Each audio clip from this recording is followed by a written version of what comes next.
नमस्कार मित्रांनो, good morning. मी विजय कदम आपल्या सर्वांचं एज्युकेट टू इंडिया ग्रुपमध्ये स्वागत करतोय. तर डेली करंट अफेअर्समधील आजचे महत्त्वाचे मुद्दे बघणार आहोत. या संदर्भातल्या ज्या नोट्स आहेत त्या एज्युकेट टू इंडिया ग्रुप हे टेलिग्राम चॅनेल आहे, या चॅनलवरती भेटतील. आणि त्याचबरोबर आपलं जे यूट्यूब चॅनेल आहे या चॅनल नक्कीच सबस्क्राईब करा, शेजारचं बेल आयकॉन प्रेस करा, जेणेकरून अशा प्रकारच्या ज्या व्हिडिओज आहेत त्याचे नोटिफिकेशन तुमच्यापर्यंत सर्वात लवकर येतील. तर चला आपण चालू करूया आजचे महत्त्वाचे मुद्दे कोणते आहेत ते. पहिला मुद्दा जो आहे तो अमेरिकेच्या डिफेन्स ॲक्टमध्ये आता सुधारणा करण्यात आलेली आहे आणि त्याच्यामध्ये एक मुद्दा समाविष्ट केलेला आहे आणि त्या मुद्द्यालाच विचारात घेऊन बघा एक आर्टिकल आलेलं होतं, तर त्याच्यावरती थोडी माहिती. त्याचबरोबर या आर्टिकल या आधारावरती आपण भारत, चीन आणि अमेरिका यांचे एकमेकांचे संबंध काय आहेत, त्याचबरोबर चीन भारताच्या चारी बाजूने कशा पद्धतीने मध्यस्थ इंटरफेअर करण्याचा प्रयत्न करत आहे, हे सर्व मुद्दे आपण या लेक्चरमध्ये बघणार आहोत. ठीक आहे. आणि त्याचबरोबर बाकीचे पण आपले टोटली 10 पॉईंट्स असणारच आहेत या लेक्चरच्या बाबतीमध्ये. बघा, अमेरिकेच्या डिफेन्स ॲक्टमध्ये गलवान व्हॅलीमध्ये झालेला संघर्ष जो होता भारत आणि चीनच्या बाबतीमध्ये, त्या संघर्षावरती या अमेरिकेच्या डिफेन्स ॲक्टच्या वेळेला जी चर्चा चालू होती त्यावेळेला अमेरिकेच्या पार्लमेंटच्या मार्फत चीनवरती खूप मोठ्या प्रमाणामध्ये टीका करण्यात आलेल्या होत्या US पार्लमेंटमध्ये. आणि US पार्लमेंटच्या मार्फत आता बघा नॅशनल डिफेन्स ॲथोरायझेशन ॲक्ट 2020 याच्याच बाबतीमध्ये काही बिल पास करण्यात आलेलं आहे. त्याचबरोबर काही चर्चा पण चालू आहेत. आणि चीनची जी विस्तारवादी भूमिका आहे या विस्तारवादी भूमिकेवरती अमेरिकेच्या मार्फत टीका केलेली आहे. अमेरिकेचे जे डिफेन्स मिनिस्टर जे आहेत मार्क एस्पर यांच्या मार्फत चीनच्या विस्तारवादी भूमिकेवरती टीका केली. त्याचबरोबर भारताने जी गलवान व्हॅलीमध्ये जे स्टँडअप चालू होता भारत आणि चीनच्या बाबतीमध्ये, त्यावेळेला भारताच्या बाजूने अमेरिका असणार आहे असंही त्यांनी काय केलेलं आहे तर वक्तव्य केलेलं आहे. बघा, इंडिया आणि चीनच्या बॉर्डरवरती आता कॉन्फ्लिक्ट चालू होता मे 2020 पासून. आत्ता हळूहळू सैनिक पाठीमागे घेतलं जात आहे. याच्यातच 15 जून 2020 रोजी भारताचे 20 सैनिक शहीद झालेले होते. बघा, चायनीज जी काही आर्मी आहे, चायनीज आर्मीने भारतीय सैनिकांना एक वेगळ्या पद्धतीने मारहाण करण्यात आली होती. याच्यामध्ये चायनाचे पण सैनिक नियर अबाउट 43 सैनिकांचा मृत्यू झालेला आहे असंही आलेलं आहे. फक्त चायनाची एक पॉलिसी असते की त्यांच्या देशामध्ये जे काही घडतं त्याच्याविषयी माहिती दिली जात नाही, कारण तो कम्युनिस्ट पक्षाचाच देश आहे, कम्युनिस्टवादी आहेत, साम्यवादी विचारसरणीचे आहेत. पण भारत हा डेमोक्रेटिक आहे, लोकशाही आहे. त्याचबरोबर भारतामध्ये जे 20 सैनिक जे शहीद झालेले आहेत, हे शहीद झालेले सैनिक जे आहेत यांच्याविषयी सविस्तर माहिती भारताच्या मार्फत देण्यात आलेली आहे. आणि ही ज्या वेळेला माहिती भेटली त्यावेळेला भारत आणि चीन यांच्यामध्ये एक मोठा संघर्षाचा भडका होतोय का काय असं वाटत होतं. आणि त्याच्यामध्येच अमेरिका आणि चीनच्या पहिल्यापासूनच वाद चालू होते आणि त्याच्यामध्येच अमेरिकेच्या मार्फत भारताला पूर्णपणे सपोर्ट आहे असं सांगितलं होतं. त्याचबरोबर जपाननेही भारताची बाजू घेतली होती, रशियानेही भारताची बाजू घेतलेली होती. आता हे चीन असं का करत होतं तर जो कोरोनाचा फैलाव होत चाललेला होता, कोरोना व्हायरसची सुरुवात वुहान या शहरापासूनच झाली होती. आता वुहान या शहरापासून कोरोनाचा फैलाव झाला होता, पण आता बघा चायनामध्येच कोरोनाचा फैलाव खूप कमी आत्ताच्या घडीला तरी आहे, बट जगामध्ये खूप मोठ्या प्रमाणामध्ये आहे. मग या कोरोना व्हायरसवरती चायनावरती पूर्ण जग टीका करत होतं, भारत पण टीका करत होतं. आणि याच्यातून मग लक्ष दुसरीकडे हटवण्यासाठी चीनच्या मार्फत काय करण्यात आलं तर भारताच्या या बॉर्डर वादावरती लक्ष केंद्रित केलं आणि या लडाखच्या एरियामध्ये गलवान व्हॅली एरियामध्ये काय करण्यात आलं तर त्यांचे 5000 सैनिक आर्मीचे ट्रूप्स चीनने ठेवण्यात आले होते, पाठवण्यात आलेले. आता चीनच्या या वर्तनाला खूप असा विरोध करण्यात आला. त्याचबरोबर अमेरिकेने याच्या विरोधात पण आता जो कायदा केला डिफेन्स ॲक्टचा त्याच्यामध्ये चीनमध्ये टीका तर केलेलीच आहे. त्याचबरोबर चीनमध्ये उघेर जे मुस्लिम गट आहे, उघेर मुस्लिम जे आहेत त्यांच्यावरती पण या चीनच्या मार्फत अन्याय अत्याचार केला जात आहे. त्याच्यानंतर दक्षिण चायना सी जो आहे, दक्षिण चीन समुद्र जो आहे त्याचा पण वाद चालू आहे. याच्यामध्ये फिलिपिन्स आहे, त्याचबरोबर व्हिएतनाम आहे, ब्रुनेई आहे. तर अशा देशांच्या भागामध्ये हा दक्षिण चीन समुद्र पसरलेला आहे. पण चायना काय म्हणत आहे की हा समुद्र पूर्णपणे आमचा आहे. त्याच्यानंतर जपान बरोबर पण वाद चालू आहे. जपानमधील सेन काकू जे बेट आहे, हे सेन काकू बेट चीन म्हणते आमचं स्वतःचं आहे, आमचं आहे, ते स्वतःच्या मालकीचं आहे असं म्हटलं जात आहे. त्यामुळे जपान बरोबर पण संघर्ष चालू आहे. म्हणजे अशा जपान असेल, त्याचबरोबर दक्षिण चा जो एरिया आहे त्या भागामधील जे देश आहेत, भारताबरोबर असेल, अमेरिकेबरोबर असेल, अशा पद्धतीने सर्व बाजूने चीनचा संघर्ष सर्व देशांच्या बरोबर चालू आहे. आता भारतामध्ये जो संघर्ष चालू आहे गलवान व्हॅलीच्या एरियामध्ये जो चालू होता त्याला पूर्णपणे अमेरिकेने पाठिंबा दिलाच होता. त्याचबरोबर याच टायमिंगला म्हणजे आत्ताच बघा रिसेंटली पासेक नावाचा नावल एक्सरसाइज झाला, नौदल जो युद्ध अभ्यास झाला, त्याच्यामध्ये भारत आणि अमेरिका परवाच झालेला आहे एक्सरसाइज अंदमान निकोबार बेटाच्या एरियामध्ये झालेल्या, बंगालच्या उपमहासागरामध्ये, त्याचबरोबर हिंदी महासागरामध्ये पण झालेला आहे. तर अमेरिकेचे जे काही नावल एक्सरसाइजचे जे या एक्सरसाइजमध्ये समाविष्ट झालेल्या होत्या. त्याचबरोबर भारत आणि अमेरिकेच्या मध्ये मालाबार एक्सरसाइज पण नावल एक्सरसाइज असतो. भारत, USA, जपान 2015ला समाविष्ट झालेला आहे आणि ह्या वेळेला भारताच्या मार्फत म्हटलं जात आहे की ऑस्ट्रेलियाला पण समाविष्ट केलं जाणार आहे. त्याचबरोबर याच्यातून काय होतं की भारत आणि पॅसिफिक एरियाचा जो भाग आहे, इंडो पॅसिफिक एरियाचा जो भाग आहे, याच्यामध्ये भारताचे इंडो पॅसिफिक रिजनमधील जे देश आहेत, मोस्टली अमेरिका आहेत, यांचे संबंध पण चांगले सुधारले जात आहेत असं अमेरिकेच्या मार्फत असं म्हणण्यात आलेलं आहे. बऱ्यापैकी आपल्याला याच्या संदर्भात मुद्दे कळलेले आहेत. आता नेक्स्ट मुद्दा जो आहे तो भारताविरुद्ध चीनची व्यूहरचना कशी आहे ते आपण बघू. एक पॉईंट बघू. बघा नेपाळच्या बाबतीमध्ये बघा, नेपाळच्या राजकारणामध्ये चीनच्या मार्फत मध्यस्थ केले जात आहे आणि नेपाळचे जे पंतप्रधान KP ओली जे आहे ते चीन धास्तीन आहेत, म्हणजे चीनच्या बाजूने आहेत. आणि यांनी काय केलं की आता नवीन एक पॉलिटिकल मॅप नकाशा काय करण्यात आला होता, लॉन्च करण्यात आला होता, नेपाळच्या मार्फत जाहीर करण्यात आला होता. आणि या नकाशामध्ये काय सांगितले की भारताचा जो प्रदेश आहे, भारताचा स्वतःचा जो प्रदेश आहे तो प्रदेश नेपाळने आपला स्वतःचा सांगितला, कलापानीचा जो एरिया आहे ना त्या भागातील. आणि इथं काय झालं की कुठेतरी भारत आणि नेपाळ यांच्यामध्ये काय झालं की एक वादाची ठिणगी पेटत गेली आणि आजही ती ठिणगी तशीच आहे. आणि नेपाळ एवढ्या वरती म्हणजे आपण म्हणू की थोडं खायच्या भाषेत म्हटलं तर नेपाळ एवढ्या उड्या का मारत आहे तर त्यांना चीननं सपोर्ट दिलेला आहे म्हणून नेपाळ एवढ्या उड्या मारत आहे असं म्हटलं जातं. पण नेपाळची ही पॉलिसी पूर्णपणे काही चुकीची आहे. कारण चीन काय करतं की चीन देशांना मदत करतं नंतर त्या देशाला स्वतःच्या अंतर्गत आणतं, नंतर पूर्णपणे डेट ट्रॅप म्हणतो, कर्जाचा एक ट्रॅप तयार केला जातो, नंतर त्या देशाची सगळी सत्ता हस्तगत केली जाते चीनच्या मार्फत. आणि ही पहिल्यापासूनची चीनची रणनीतीच आहे. आणि नेपाळमध्ये बघा चीनने खूप गुंतवणूक केलेली आहे. आता ही गुंतवणूक उद्या भविष्यासाठी नेपाळसाठी घातक ठरू शकते. पण हे का करत आहे तर भारतावरती दबाव आणण्यासाठी पहिल्यांदा भारताच्या शेजारील देशांना हस्तगत करणं गरजेचं आहे. त्यामुळेच काय केलं जात आहे तर याने चीनच्या मार्फत हे पॉलिसीज तयार केल्या जात आहे. आता भूटानचा दुसरा मुद्दा, भूटान पण भारताच्या शेजारीचा आहे. भूटानचा वाद का चालू आहे तर डोकलामच्या भागामध्ये 2017 पासून भूटानच्या एरियामध्ये चीन काय करत आहे, मध्यस्थ करण्याचा प्रयत्न करत आहे. डोकलामच्या भागामध्ये स्टँड ऑफ झाला होता चुंबी व्हॅलीच्या एरियामध्ये. त्यावेळेला काय केलं की हा डोकलामच्या भागावरती पूर्णपणे चायनाचं वर्चस्व आहे, चुंबी व्हॅली वगैरे चायनाची आहे, भूटानचा काही भाग हा चीनचा तिबेटच्या एरियामध्ये येत आहे असं म्हटलं जात आहे. आताच रिसेंटली बघा भूटानचा काही भाग हा तिबेटच्या अंतर्गत आहे चीननं म्हटलेला आहे आणि भूटानने त्याला विरोध केलेला आहे. भूटान बरोबर भारताचा मैत्रीचा करार आहे, त्यामुळे भूटानवरती एखादी वाईट परिस्थिती आली तर भारत त्यांना मदत करेल असं त्या करारामध्ये सांगण्यात आलेलं आहे.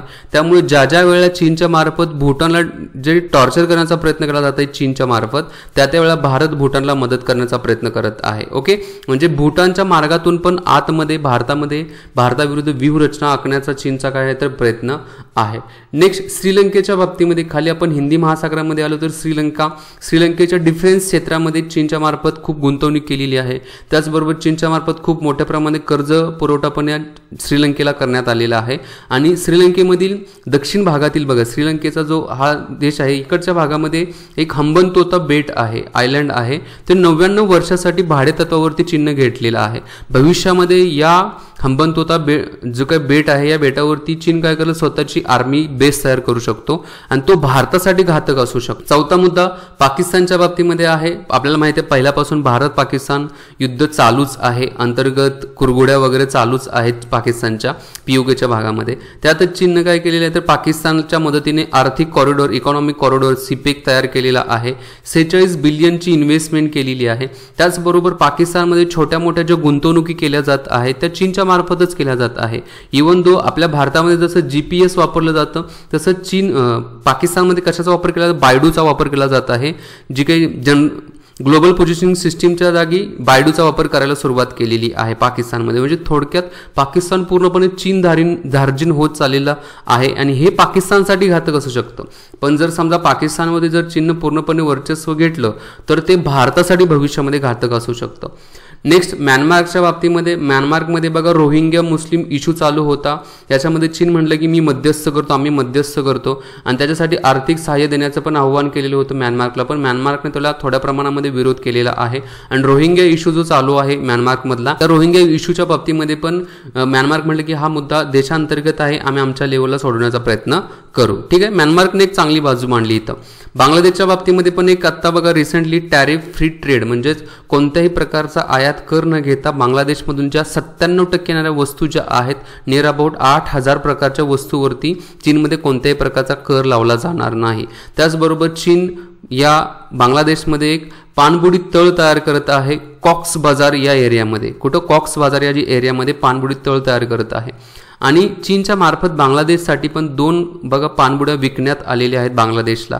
म्हणजे हळूहळू बांगलादेशमध्ये पण वर्चस्व करण्याचा प्रयत्न करत आहे चीन आणि त्याच्यातूनच ते भारतामध्ये, म्हणजे बघा पहिल्यांदा कसं म्हटलं जातं की शेजारील देशांना कॅप्चर करत करत करत जायचं आणि नंतर डायरेक्टली भारताचा घास गिळायचा, अशाच प्लॅनिंगने काय आहे तर चीन आहे. पण भारत पण या बाबतीमध्ये माघार नाही आहे. भारत पण याच्यामध्ये काय करत आहे की आपल्या आपल्या पद्धतीने जे जे करता येईल त्या त्या पद्धतीचे प्रयत्न भारताचे पण चालू आहेत. आंतरराष्ट्रीय लेवलला एक मोठा ग्रुप तयार केला जात आहे.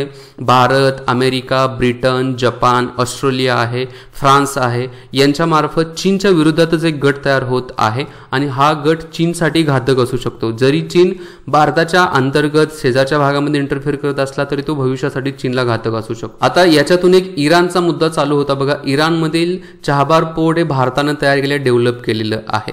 भारताचं आणि इराणचं खूप ऐतिहासिक प्राचीन काळापासूनचं चांगलं रिलेशन आहे. पण आत्ताच बघा चहाबार पोर्ट पासून ते झायदन या ठिकाणापर्यंत एक रोड म्हणजे रेल्वे लाईनचा रोड तयार करायचा होता, रेल्वे लाईन टाकायची होती. आता यासाठी भारताला डावलून इराणकडून काय घेतलेलं आहे, इराणने चायनाकडून मदत घेतलेली आहे. चीन म्हणले की आम्ही तुम्हाला मदत करायला तयार आहे.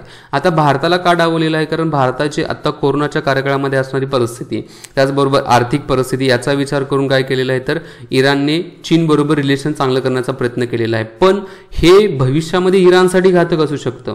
आणि दुसरं, ज्या ज्या देशांच्या बरोबर भारताचं रिलेशन चांगलं आहे त्या त्या देशांच्या बरोबर चीन काय करत आहे, रिलेशन ठेवून भारताच्या विरोधात काहीतरी कुरघोडी करण्याचा प्रयत्न करत आहे.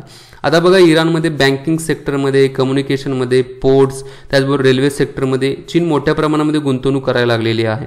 म्हणूनच आत्ता बघा कॅनडामध्ये त्याचबरोबर अमेरिकेमध्ये काय करण्यात आलं तर जो काही चीनच्या विरोधात जनतेच्या मार्फत जे आंदोलन करण्यात आलं, कॅनडामधील जे टोरंटो या ठिकाणी करण्यात आलं, काही इराणी नागरिकांनाच इराण आता चीनला विकायला काढलेला आहे अशा प्रकारची स्टेटमेंट्स वापरलेली होती इराण सरकारच्या विरोधात. ठीक आहे, म्हणजे आपल्याला कळलं की चीन कशा पद्धतीने भारतावरती वर्चस्व करण्याचा प्रयत्न करत आहे आणि भारताला एक वेगळ्या पद्धतीने टॉर्चर करण्याचा कसा प्रयत्न करत आहे.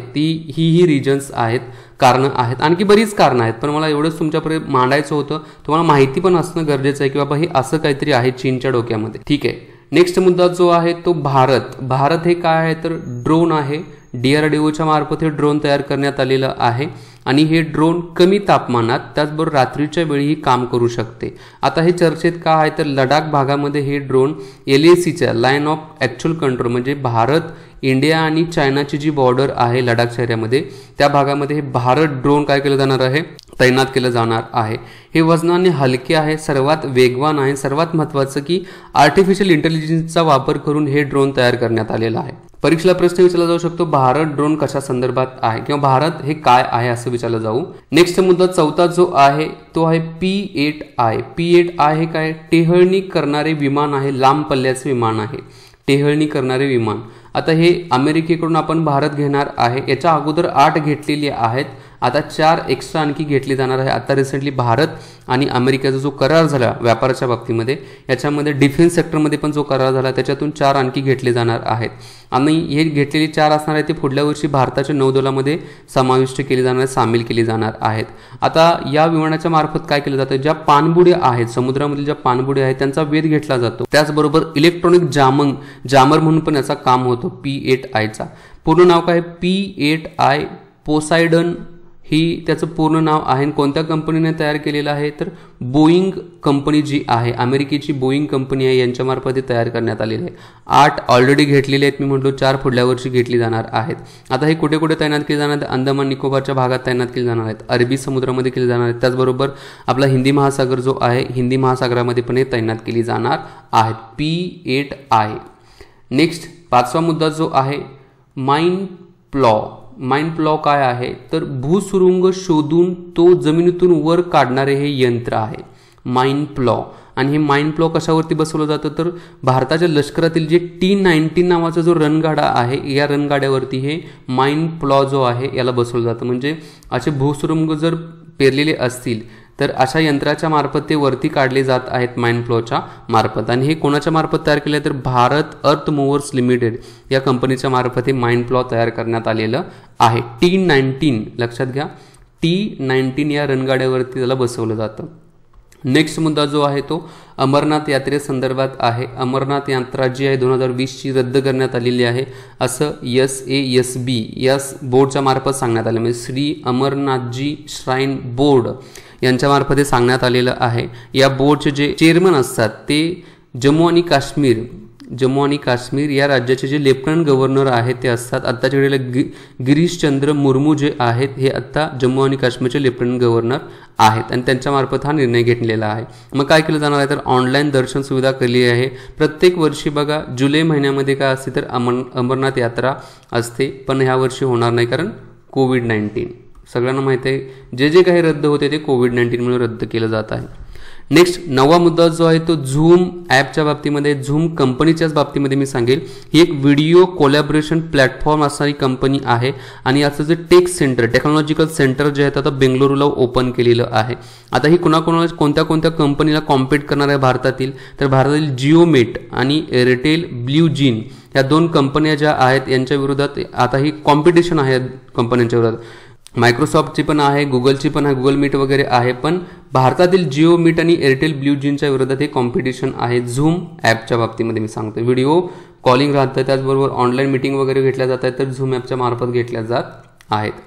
8वा मुद्दा जो आहे पुस्तकाच्या बाबतीमध्ये आहे द स्पिरिट ऑफ क्रिकेट. हे पुस्तक आहे, रायटर कोण आहेत स्टीवो जे आहेत ऑस्ट्रेलियाचे क्रिकेटर आहेत.